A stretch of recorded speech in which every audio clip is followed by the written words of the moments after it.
네, 이 어버이날, 또 스승의 날, 성년의 날, 부부의 날. 선물 주고받기 좋은 5월입니다. 꼭 특별한 날이 아니어도 요즘은 스마트폰 터치 한 번으로 고마운 마음, 때론 미안한 마음 담아서 선물 보내는 분들 많으신데요. 자, 이 온라인 선물하기 시장의 일대 변화가 예고됐습니다. 최강자 카카오의 아성에 네이버가 도전장을 냈습니다. 판 커진 온라인 선물하기 시장 좀 들여다보겠습니다. 김현용 현대차증권 연구원 나오셨습니다. 네, 연구원님 네. 어서 오세요. 네, 안녕하십니까? 네. 제가 며칠 전에 지인에게서 받은 네. 이 모바일 선물입니다. 네, 바코드가 나와 있는데 괜찮을까요? 이거 저 어제 써서요. 괜찮고요. 예, 예. 네. 어떠세요? 좀 많이 주고받고 하시죠? 네, 연구원님도? 저도 뭐 네. 많이 주기도 하고 받기도 하고요. 카카오톡으로 이제 뭐 기프티콘이나 뭐 간단한 어떤 간식류나 뭐 과일 같은 것들도 주고받기도 하고요. 네.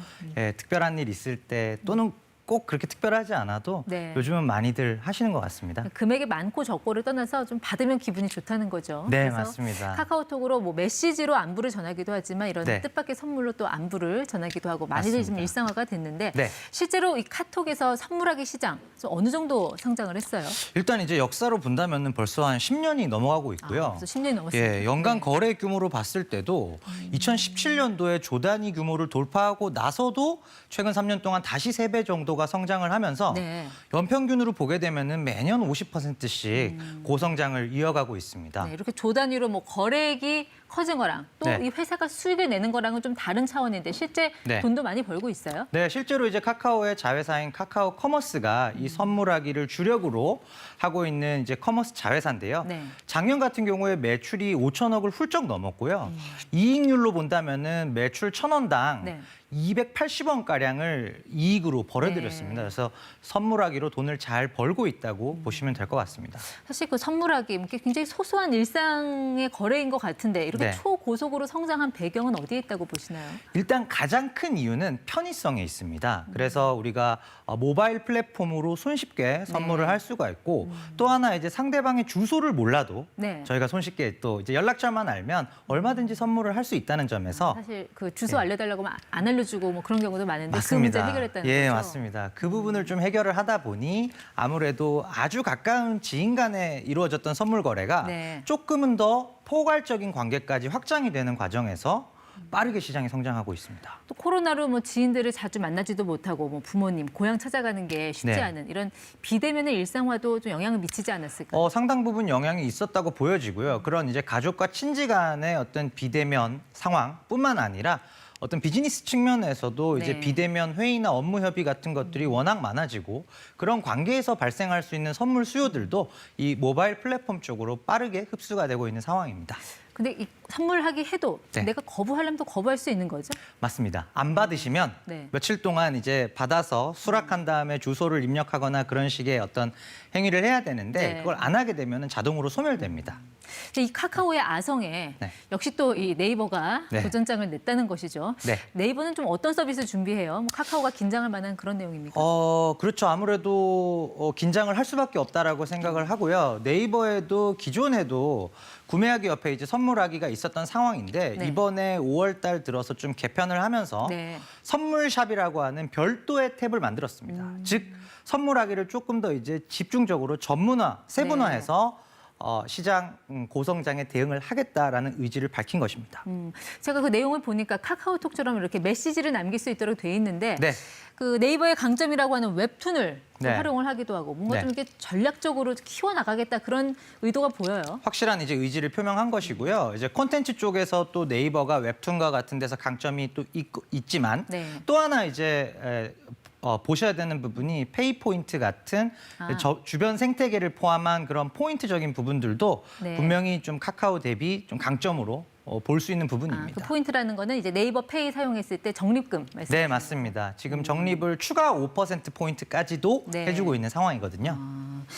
자, 그리고 네이버 선물하기에 AI, 인공지능 추천 기능을 도입한다고 하는데 네네. 뭐 인공지능이 어떻게 선물을 추천을 해준다는 뭐 거예요? 일단은 우리가 네이버를 통해서 검색하는 부분들 또는 네이버 쇼핑에서 내가 구매한 물품들 이런 것들이 다 이제 로그로 남아 있는 네. 상황이지 않습니까? 이 부분에 대한 데이터들을 활용해서 적합한 시기에 적합한 대상에게 적합한 네. 선물을 추천해 주는 그런 알고리즘을 이제 제시를 한 것으로 이해가 됩니다. 그런데 그 선물하기는 공식 쇼핑몰이랑 달라서 네. 이 키워드 알고리즘이 완벽하지는 않을 것 같은데요. 맞습니다. 아직은 선물샵에 입점을 이제 스마트 스토어의 모든 상품들이 입점을 한 상태는 아니고요. 네. 이제 막 개설이 된 상황인 만큼 앞으로 이제 추가적으로 좀 보완을 해 나가야 될 부분으로 생각됩니다.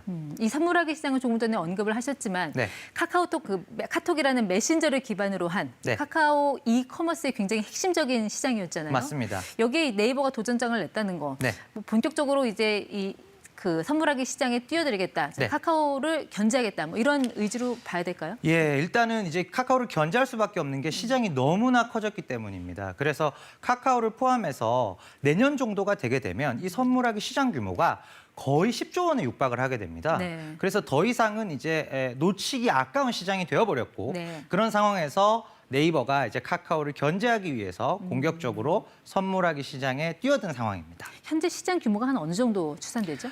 작년 기준으로 한 4조 원 가량으로 추산을 하고 있고요. 네. 그중에 한 80% 이상이 카카오가 점유를 한 것으로 파악됩니다. 그럼 네이버의 도전으로 이 카카오톡의 독식 구조 깨질 걸로 보시나요? 어떻게 보세요? 일단은 단기간에 깨지기는 어렵다고 보는데요. 네. 가장 큰 이유는 우리가 눈 뜨자마자 처음으로 찾는 모바일 플랫폼이 카카오톡입니다. 네. 그러다 보니까 이런 편의성이나 접근성 측면에서 카카오를 뛰어넘는 데는 상당한 시간이 걸리지 않을까 이렇게 보여집니다.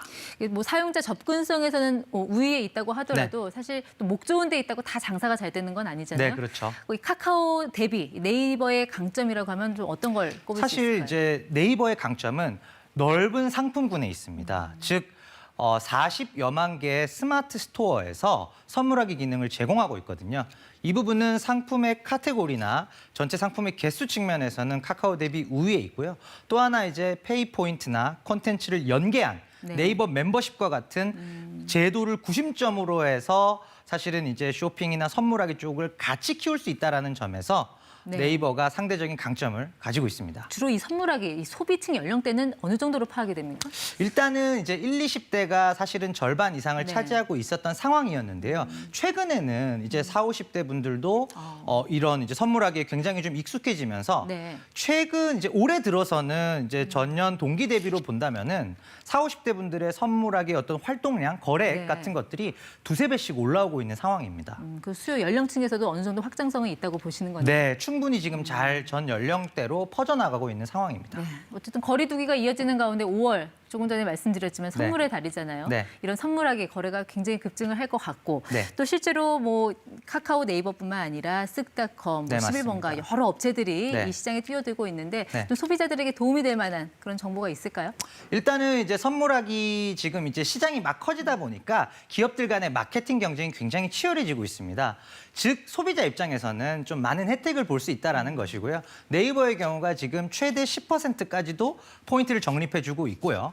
카카오도 이례적으로 네이버에 대항하기 위해서 뭐 5월 특정 기간 동안 3번 이상 선물하기를 하면 네. 5,000원의 쇼핑 적립금을 쌓아둔다는 식으로 상당한 이제 당근책을 네. 쓰고 있는 상황입니다. 이런 부분들을 잘 활용하시면 조금이나마 이제 비용을 줄이실 수 있지 않을까 생각됩니다. 네, 뭐 내년 10조 원대로 예상되는 이 선물하기 시장, 이 카카오 독주를 막아선 네이버의 행보, 투자자들의 또 다른 관전 포인트가 될 것 같습니다. 지금까지 ETY 현대차증권 김현용 연구원 함께했습니다. 고맙습니다. 감사합니다.